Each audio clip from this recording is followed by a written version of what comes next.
Hello Homeslices, it's Kiara with Homeslice Adulting, and I'm coming to you with part number two for my series of going back to school as an adult. Now, if you have not seen part number one, which discusses what my story is regarding how I ended up having to leave college and the steps that I took to actually return to college, you can check out part number one up here.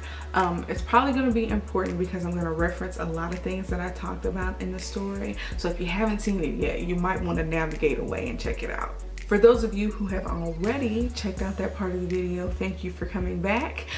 Don't forget to like, comment, and subscribe. And this video is going to be all about some of the tips and tricks and things that I have learned throughout the duration of actually being in school. The first part of this series was about leaving school and coming back, but this is going to be about the things that I have learned while I was in school. Now, the first item on the agenda is to let everyone know that everyone has a different path, and no matter how long or how convoluted that path is, with some ingenuity, you can definitely achieve your goal of attaining a degree. Just like life, there are situations where you will be discouraged and encouraged in your journey in going back to school. If you watched my first video on my story, there were a lot of different things that happened in my story that could be considered encouraging and discouraging, but the point is to push through all of them. You can't let the discouraging moments deter you, and you can't let the encouraging moments give you a false sense of security. Another tip that I want to give everybody is to use your resources effectively. Now, because I got a job with the university, I was able to take advantage of the tuition reimbursement program, which greatly discounted the amount of tuition that I had to pay out of pocket.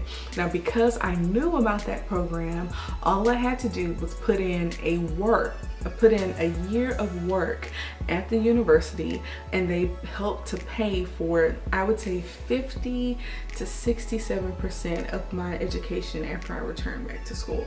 So it was a really wonderful thing for me. I was able to financially support myself in addition to having a job where they would allow me to miss work to go to school.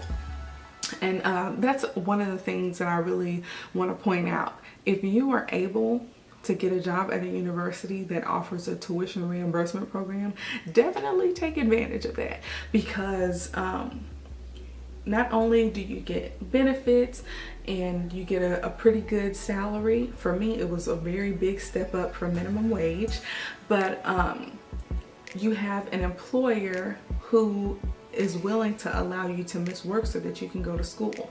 How many people can say that they have an employer or a supervisor or a boss that won't put up a fit or who won't fight them on giving them time away from work to actually attend school? So consider that if you can. Also, in using your resources effectively, people are your resources. And so I maintained a really good relationship with my supervisors because they were the ones who had to improve my tuition reimbursement. So always use your resources effectively. Anything that you can use to your advantage in your journey, go ahead and use it.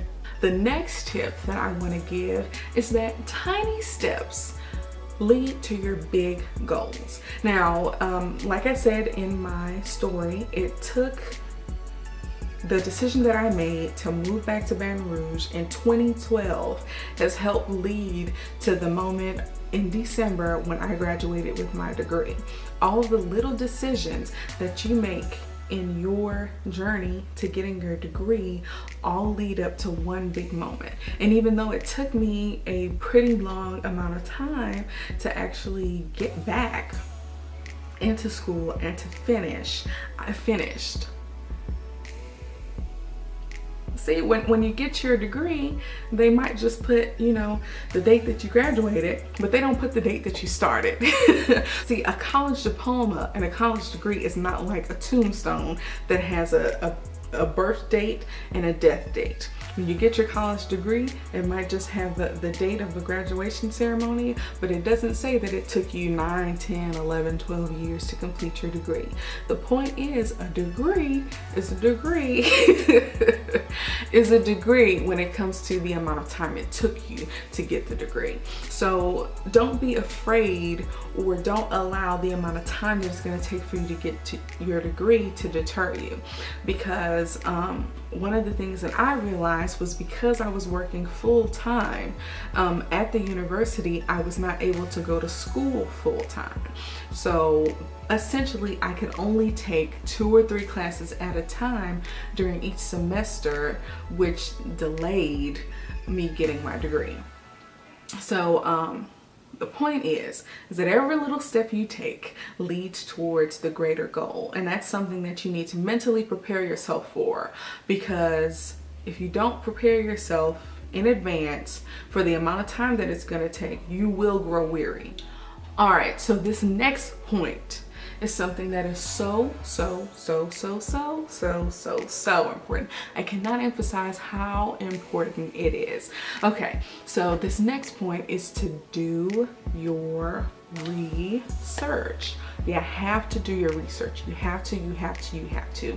Now here is just a short list of things that I had to do research on before I actually returned to school. I had to research how to become a resident of Louisiana so that I didn't have to pay out-of-state fees. I had to research different majors because I knew science wasn't the right major for me. And so I went through the catalogs of the university to figure out which degree I wanted to get. Once I figured out what degree I wanted to get, I had to figure out which classes I needed to take to obtain that degree and how long it would take me to complete all of those classes. I had to research how to appeal my ineligibility for financial aid, which I discussed in part 1 of this video series. I had to figure out how to reapply to the university and whether or not they would accept my application while I still owed the university money.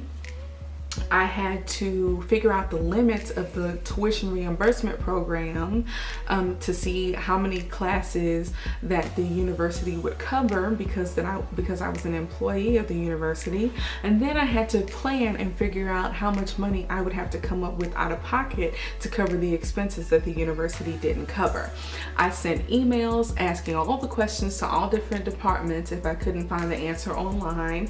I sat down with an academic advisor who told me what classes I needed to take and how soon I needed to take them in order to become a part of the College of Business. I sat down with a different academic advisor who let me know that I could not take any continuing education classes because those classes would not count towards my degree.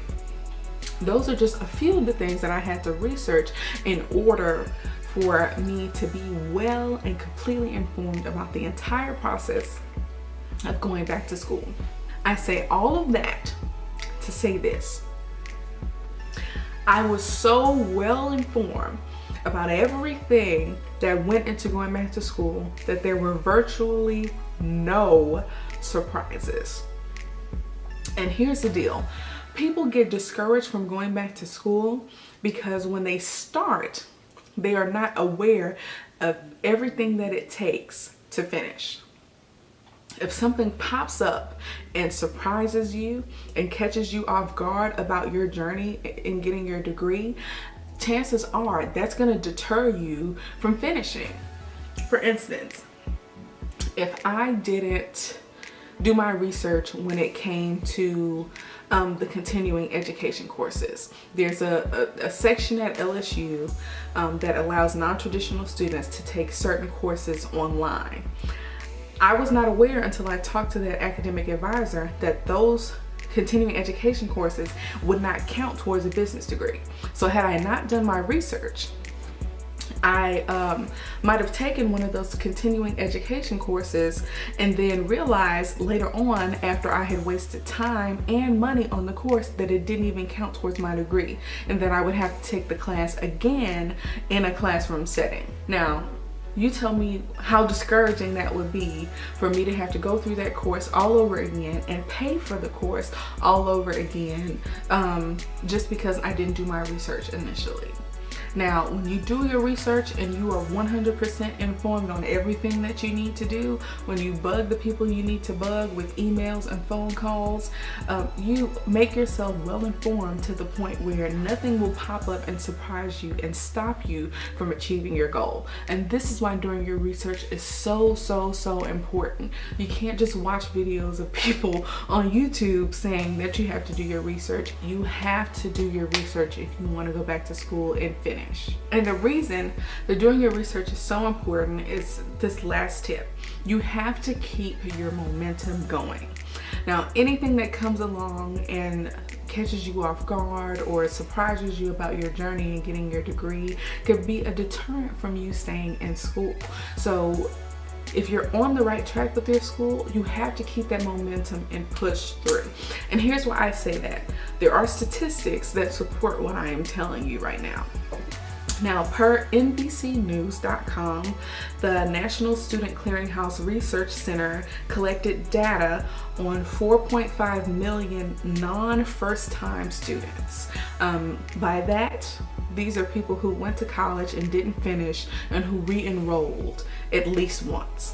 Now, the study found that only about 1/3 of the students that were non-first-time students ended up earning their degree between the years of 2005 and 2008.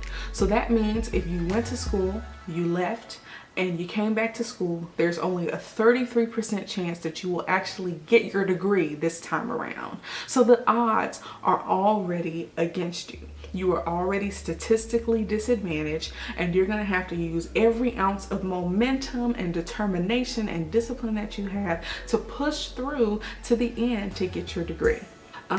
Keeping up the momentum is just so important because there may be instances where your grades don't look the way that you would want them to look. Now, I was only out of school for 2.5 years, but there are people who want to go back to school that haven't been in school in a decade or more.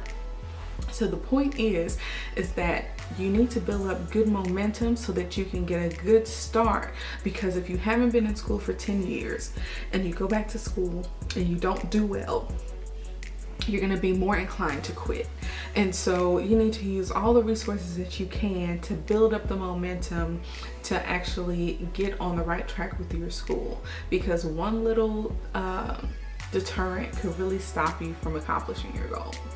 And remember that college is not designed for non-traditional students. College is for traditional students who enroll right out of high school, who go to school full-time, and who finish their degree in 4 to 5 years. Now, if you are a non-traditional student, chances are you didn't enroll right out of high school, or if you did, you did not complete your degree in that time.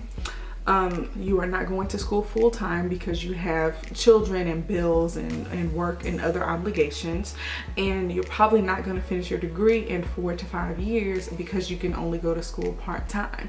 So again, if higher education is designed for people who don't have the responsibilities of a family and work and bills, then you need all of the extra determination, all of the extra drive and passion to push yourself through and keep that momentum. So you have to start off on a good foot so that you can be encouraged throughout your journey. You have to mentally prepare yourself and your family for them to anticipate that it's going to take you longer than normal to finish your degree. Now, this depends on how much skin you have in the game. Because I was already a student back when I first came out of high school, I didn't have to do a whole bunch of work when it came to changing my major and going back to school.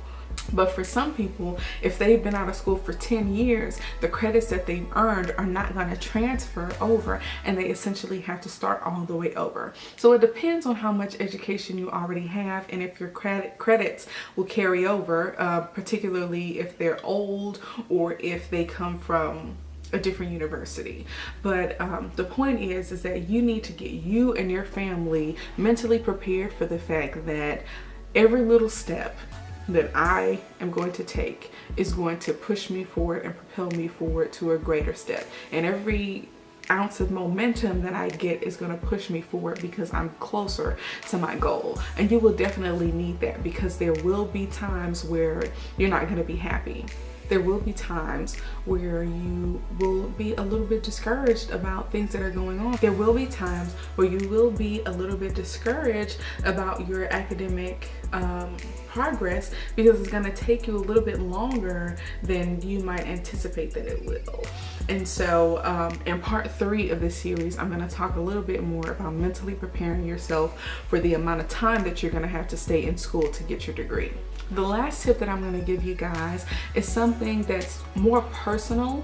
I mean, all of the other tips that I gave you were kind of obvious, that you need to keep the faith, to keep the momentum, that you need to do your research so that you don't get any surprises, that every little step you take moves you towards your big goal, and that everybody has a different path. Those are all very obvious things. But one of the things that that kind of did surprise me in my journey was that I needed to have a little bit more patience.